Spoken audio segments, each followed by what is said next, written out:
So I celebrated my 25th birthday on 14th March and here's to what I ate that day for lunch.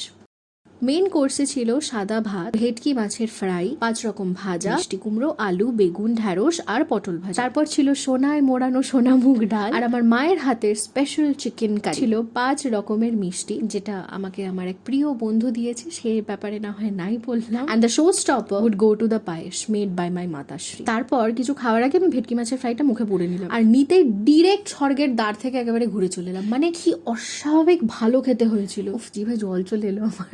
তারপর এই মাখনের মতো আলু দিয়ে chicken কারিটাকে enjoy করার পালা। কি আর বলি, যাতা হয়েছিল খেতে, মানে আমার মা ফাটিয়ে দিয়েছিল সেদিনকে। প্রত্যেকটা রান্না এত ভালো হয়েছিল, কোনো কম্প্যারিজন হয় না একে অপরের সাথে কোনো রান্না। আমি তো একেবারে আপ্লুত ছিলাম আর মাকে না বলে পারলাম না যে তুমি এত ভালো রান্না কেন করো। তারপর একে একে সব মিষ্টিগুলোকে খেলাম। এই যে আমি মোটা হচ্ছি, এটার পেছনে কিন্তু আমার মা আর আমার সেই বন্ধু দায়ী। এই টেম্পটিং আর ডিলিশিয়াস খাবার ডেলি খাইয়ে খাইয়ে আমাকে দশাশই করে তুলেছে। By the way, thanks for watching.